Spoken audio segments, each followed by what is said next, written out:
Hello guys, friends. Today I am going to take chapter chapter 4 of class 9 polity, that is working of institutions. Okay, let's start, friends.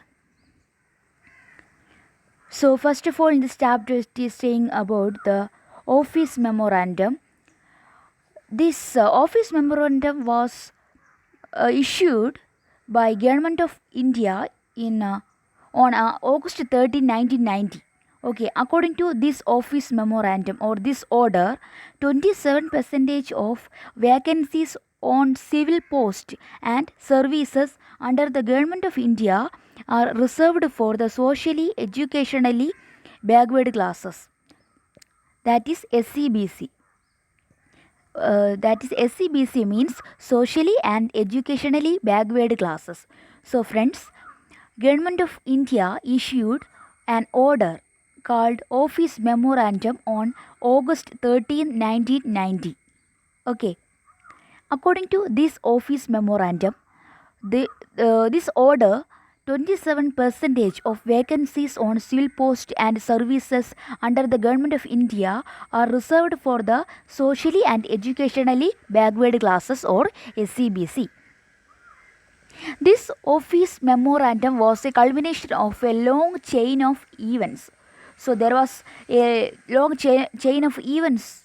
So that after that, this office memorandum was issued by the Government of India. Then the Government of India has appointed a second backward classes commission in 1979. Okay, the Government of India has appointed the second backward classes commission in 1979. It is known as Mandal Commission. So this Mandal Commission is issued by the BP Mandal. Okay, BP Mandal. So it is saying that this Mandal Commission made many recommendations. Okay, so the first office memorandum was issued in August 13, 1990 by Government of India for welfare of SCBC, and in 1979 the Government of India has appointed the second backward classes commission, that is Mandal Commission, by BP Mandal, and it made many recommendations. A lot of protest and counter protest were there during this issuing of Mandal Commission. The Prime Minister and Cabinet are institutions that take all important policy decisions. So, friends, please make out that I am just saying the main points of this chapter. Okay, the summary of the whole chapter. So, the second point of the Mandal Commission, this about the Prime Minister and Cabinet. So, Prime Minister and Cabinet are institutions. Okay, Prime Minister and Cabinet are institutions that take all important policy decisions. Institutions involve meetings, committees, routines, etc. This often leads to delays and complications. So, these institutions involve meetings, committees, and routines. This often leads to delays and complications. Why democratic governments insist on institutions? So, friends, here two important questions are here for you. So, first is about refer the Mandal Commission report. Okay, Mandal Commission report. The second question is why democratic governments insist on institutions. Then, in all democracies, an assembly of elected representatives exercise supreme political authority on behalf of the people. So, friends, listen. In all democracies, an assembly of elected representatives exercises supreme political authority on behalf of the people. In India, such a national assembly of elected representatives is called parliament. So, parliament is a national assembly of elected representatives. Okay, national assembly of elected representatives. At the state level, it is called legislature or legislative assembly. So at the state level, it is called the legislature or legislative assembly. Then parliament is the final authority for making laws in any country. So parliament is the final authority for making laws in any country. So we know there is Chinese parliament and in India there is also a parliament. So these types of parliament is the final authority for making laws in any country. Hence this is called legislatures. So parliament is also called legislatures since the final authority for making laws is made by this parliament. And also other reason for legislature, the name legislature for parliament is that the parliament is taking many tasks of lawmaking or legislation. Okay, the main task made by parliament is lawmaking. That is why it is known as legislature. Parliaments all over the world can make new laws, change existing laws, and make new ones in their place. So, this parliament can make new laws, change laws, and make new ones in their place. Parliament exercises some control over those who run the government. So, Parliament has some power or Parliament exercises some control over the government. The Parliament control all the money that governments have.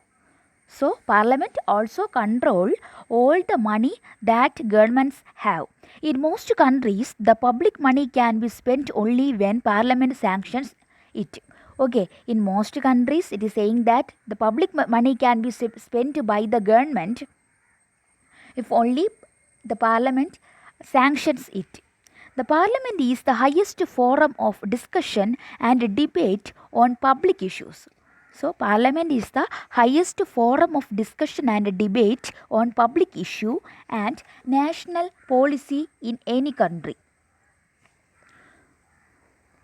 So, we have now so far discussed some of the features of Parliament and the role made by the Parliament. First is the Parliament is the final authority for making laws in our country. Hence, this is called legislatures due to the task of lawmaking or legislation. The parliaments all over the world can make new laws, change existing laws, and make new ones in their place. Parliament exercise some control over those who run the government. The parliament control all the money that governments have. In most countries, the public money can be spent only when parliament sanctions it. Parliament is the highest forum of discussion and debate on public issues and national policy in any country. So, this is all about Parliament. Then comes the two houses of Parliament. Okay, two houses of Parliament. Parliament plays a central role in modern democracies. Okay, Parliament plays a central role in modern democracies. Most large countries divide the rule and powers of Parliament in two parts called chambers or houses. So, most large countries divide the rule and powers of Parliament in two parts called chambers or houses. Chambers or houses. One house is usually directly elected by the people. So, there are mainly two houses are involved in Parliament in most countries. So, the one house is usually directly elected by the people and exercises the real power on behalf of the people, and which is known as the Lok Sabha. That is the house of the people. Okay. And the second house performs some special functions. That is to look after the interest of the various states, regions of federal units like. That is referred to as Rajya Sabha. Okay. So, Rajya Sabha is the second house performing some special functions like looking after the interest of the states, regions of federal units, etc. So, and Rajya Sabha is the otherwise known as the upper chamber, and Lok Sabha is known as lower chamber, and Rajya Sabha is also known as Council of States. Okay, Rajya Sabha is also known as Council of States, and Lok Sabha is also known as House of the People. President is part of the parliament but not a members of either houses. Okay, president, we know parliament comprises of the president, Lok Sabha and Rajya Sabha. But the parliament is not a member of either houses. Okay, parliament is not a member of either houses. That is why all laws made in the houses come into force only after they receive the assent of the president. So I have said that the president is not a member of either houses. So in order to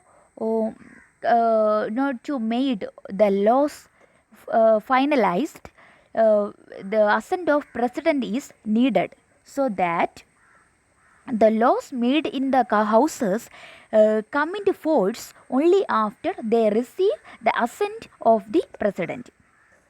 Any ordinary law needs to be passed by both the houses. So, if any ordinary law is there, then that should be passed by both houses.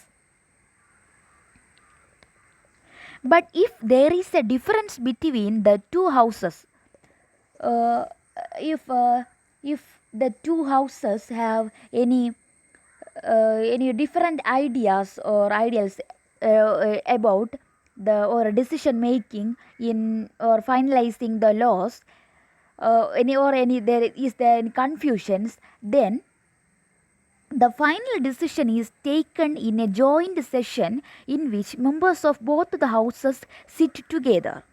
Because of larger number of members, the view of Lok Sabha is likely to prevail in such a meeting. So friends, if for a case in case of ordinary law, it needs to be passed by both houses. But if there is a difference between the two houses, the final decision is taken in a joint session in which members of both the houses sit together. Because of large number of members, the view of Lok Sabha is likely to prevail in such a meeting. Okay, then Lok Sabha exercises more powers in many matters. Once the Lok Sabha passes the budget of government or any other money related law, Rajya Sabha cannot reject it. So, we know that there is a large number of members in Lok Sabha. Lok Sabha has more power in some cases when we compare with the Rajya Sabha. So, friends, it is saying that the Lok Sabha exercises more powers in money matters. In many matters. Okay, a ready mistake. Lok Sabha exercises more powers in many matters once the Lok Sabha passes the budget of government or any other money related law. Rajya Sabha cannot reject it. Okay, so when Lok Sabha take any decisions, major decision related with money matters, okay, then Rajya Sabha cannot reject it. Rajya Sabha can only delay it by 14 days or suggest changes in it. Okay, Rajya Sabha can only delay it by 14 days or suggest changes in it. The Lok Sabha may or may not accept these changes. So, after the decision of Rajya Sabha, the Lok Sabha may or may not accept these changes. The Lok Sabha controls the Council of Ministers. So, who control the Council of Ministers? So, it is the Lok Sabha who control the Council of Ministers. Only a person who enjoys the support of the majority of members in Lok Sabha is appointed the Prime Minister. So, how the Prime Minister is selected or appointed? Only a person who enjoys the support of the majority of the members in Lok Sabha is appointed to as the Prime Minister. If the majority of the Lok Sabha members say they have no confidence in the Council of Ministers, then they have to quit. Okay, so you may hear about the non-confidence motion or confidence motion. So if the majority of the Lok Sabha members say they have no confidence, they have not confidence in the Council of Ministers, then they have to, the Council of Ministers have to quit. The Rajya Sabha does not have this power. So there are certain powers are for the Lok Sabha than Rajya Sabha. It is due to the large number of members in Lok Sabha. Then friends, it is about political executive. At different levels of any government, we find functionaries who take day-to-day decisions but do not exercise supreme power on behalf of the people. Okay.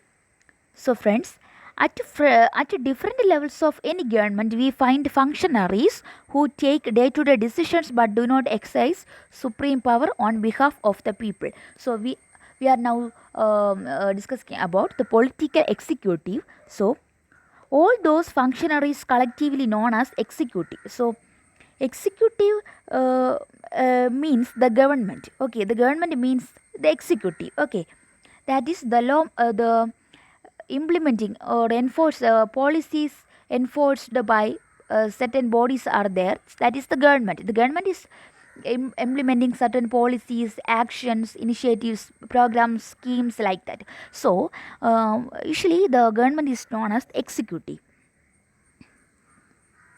because they are in charge of execution of the policies of the government. Okay. Friends, then comes the political and permanent executive. So two types of executive are there: political executive and permanent executive.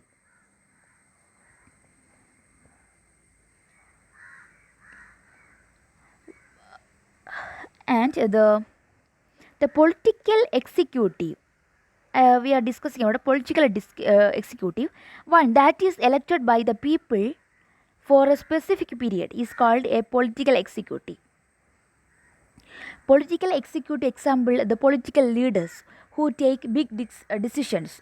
Okay, so these political leaders, we know they are elected by the people for a specific period. Okay, so these are referred to as political executive. So political executive in which the executives are elected by the people for a specific period. For example, political leaders who take big decisions. Second is the permanent executive. This permanent executive are also known as civil servants. Okay, civil servants. In second category, the people are appointed on a long-term basis. Okay, long-term basis. So we know the civil servants remain in office even after ruling parties changes. These civil servants or these permanent executives work under political executive and assist them in carrying out the day-to-day administration. So even though this permanent executive has a long-term duration when compared with the political executive, these permanent executive are working under the political executive and assist them in carrying out the day-to-day administration. The political executive have more power than non-political executive. So, for example, suppose a political executive means a CM or chief minister who have more power when compared with a non-political executive like a civil servant. Okay. In a democracy, the will of the people is the supreme. So this fact we know earlier that in a democracy, the will of the power is supreme. That is the final decision or supreme power is in hands of the people. Then comes the Prime Minister and the Council of Ministers. Okay, Prime Minister and Council of Ministers. Prime Minister is the most important political institution in the country. So Prime Minister is the most important political institution in the country. The President appoints the Prime Minister. Okay, who appoints the Prime Minister? The President appoints the Prime Minister. After the appointment of Prime Minister, President appoints other ministers on the advice of Prime Minister. So, after the appointment of Prime Minister by the President also appoints other ministers on the advice of Prime Minister. Sometimes a person who is not a member of Parliament can also become a minister. Okay, sometimes a person who is not a member of Parliament can also become a minister, but such a person has to get elected to one of the houses of the Parliament within 6 months of appointment as a minister. So, in order to become a minister, minister, but he is not a member of Parliament. He has to get elected to one of the houses of Parliament within 6 months of appointment as a minister. Then the Council of Ministers is the official name for the body that includes all the ministers. So, in our country, all the ministers is also refers to as the Council of Ministers. It usually has 60 to 80 ministers of different ranks. So, this Council of Ministers usually include 60 to 80 ministers of different ranks. Then comes Cabinet Ministers. Cabinet Ministers comprises about 25 ministers. These Cabinet Ministers are mainly top level leaders. Okay. So, when compared with other ministers in India, the cabinet ministers have supreme authority. That is, they are the top level leaders.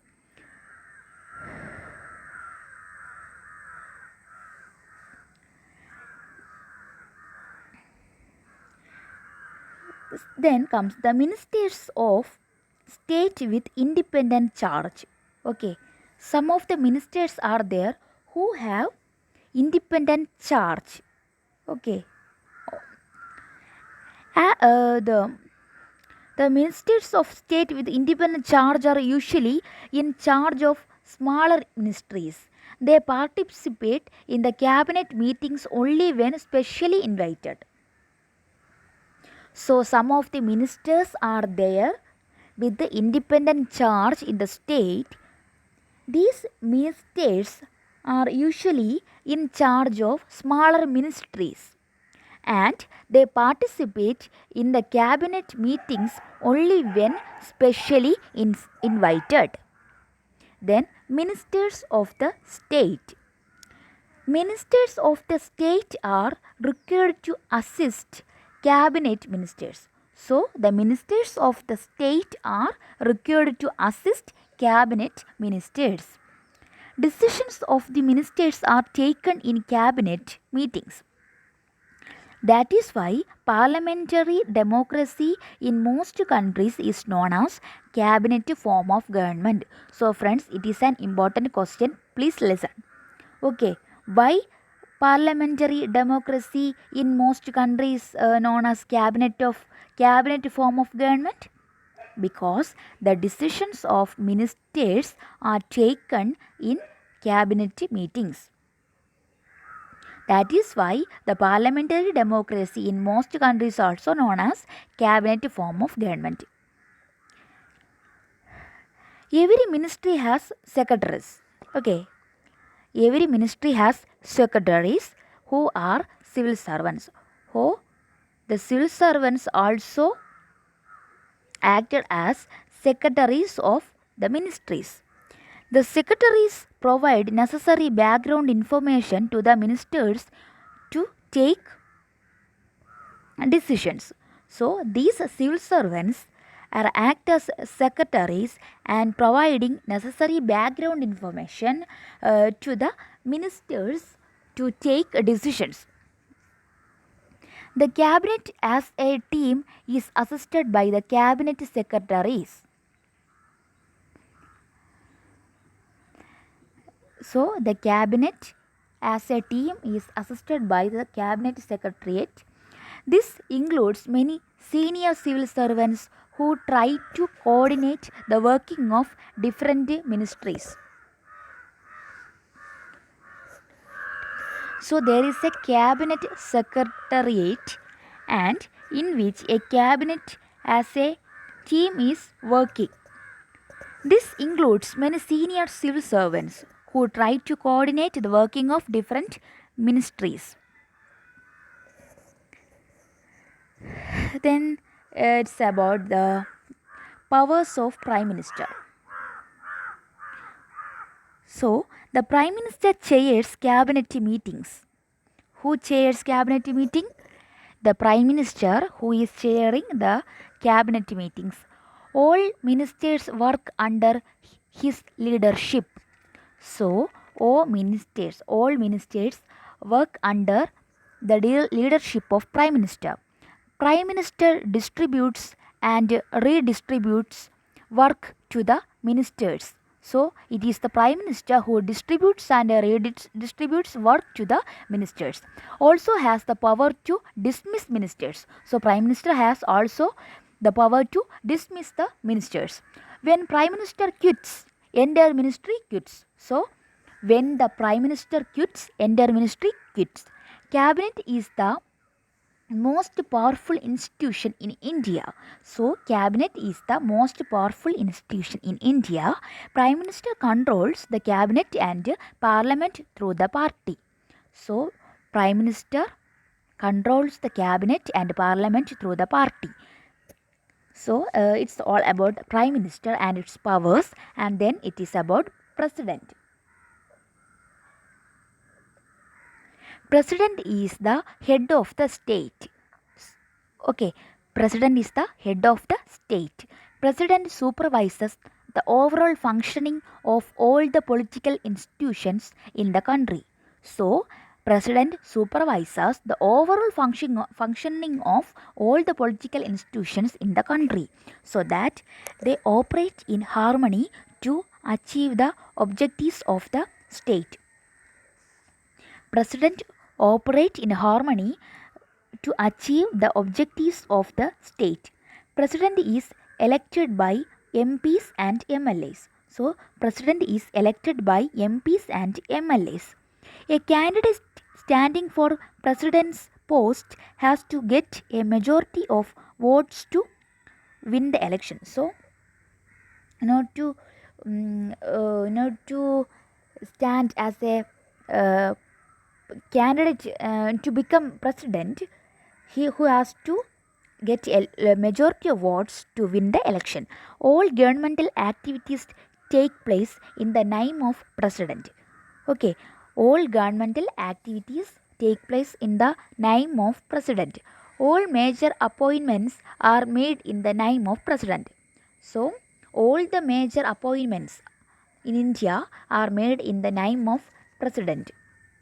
Appointments include Chief Justice of India, High Courts, Election Commissioner, Ambassadors to other countries, etc. So we know certain ambassadors to other countries, election commissioners, Chief Justices of Supreme Court, High Court are appointed by the President. All internal treaties and agreements are made in the name of President. So it is the President who is making all the internal treaties and agreements. So it is in his name. Supreme Commander of Defense Forces of India is also the President. So the President is also the Supreme Commander of Defense Forces of India. A bill passed by the Parliament becomes a law only after the President gives assent to it. A bill passed by the Parliament becomes a law only after the President gives assent to it. Okay. The President can also appoint Prime Minister in his own wish. A President has the power to appoint Prime Minister in his own wish. And then next is about the US. The United States, the President is directly elected by the people. Okay, the President is directly elected by the people. He personally chooses and appoints all ministers who it is the president, US president, who personally chooses and appoints all the ministers in US. Lawmaking is still done by the legislature. In United States, the lawmaking is still done by the legislature and it is called the Congress in the United States. It is called the Congress. But the president can veto any law. So, the president in US has a power to veto any law. And US president has 4 years of tenure. The presidential form of government is existing in US. Our system is called parliamentary system of government. So, in India, our system is usually called parliamentary system of government. The next is the judiciary. All the courts at different levels in a country put together are called judiciary. So, we know there are certain different types of courts: Supreme Courts, High Courts, District Courts, like magistrate, like lower courts are there in India. So, all the courts at different levels in a country put together are called judiciary. India has an integrated judiciary. Okay, India has an integrated judiciary. Supreme Court controls the judicial administration of the country. So, who controls the judicial administration of the country? It is the Supreme Court who controls the judicial administration of the country. Supreme Court is the highest court of appeal in civil and criminal cases. So, in the case of civil and criminal cases, it is the Supreme Court usually is the highest court of appeal. Independence of judiciary means that it is not under the control of legislature or the executive. So, usually our judiciary is in an independent nature, so that it means it is not, our judiciary is not under the control of legislature or the executive. Senior judges of the Supreme Court select the new judges of Supreme Court and High Courts. So, senior judges of Supreme Court select the new judges of Supreme Court and High Court. Senior most judge appointed as Chief Justice. So, who is appointed as the Chief Justice? It is the senior most judge. It is the senior most judge who is appointed as Chief Justice. Powers and independence of Indian judiciary allow it to act as the guardian of the fundamental rights. So, powers and the independence of Indian judiciary allows it to act as the guardian of the fundamental rights. The courts intervene to prevent the misuse of government's power to make decisions. So, courts, it is the courts that can intervene to prevent if there is any misuse of corruption, like nature of government is present. So, the courts can take major decisions in case of misusing of government. Here is the glossary here, friends, in which the state in sense not a Kerala state, Tamil Nadu state, it is not that state. State means country or nation. Then the legislature and it is the assembly of people's representatives with the power to enact laws for a country. So, legislature is an assembly of people's representatives with the power to enact laws for a country. Then coalition government. Coalition government is the government formed by an alliance of two or more political parties when no single party enjoys majority support of members in legislature. So, in some cases, there will be no majority for any single party. In that cases, some two or more parties alliance together and a government is formed. Okay, by combining two or more political parties, that is known as the coalition government. Okay. So, friends, thank you for kind listening. This is all about our chapter is, I think it's a long chapter. You have to mostly concentrate on the a lot of important points are there. So have a nice day, guys. Thank you. Bye.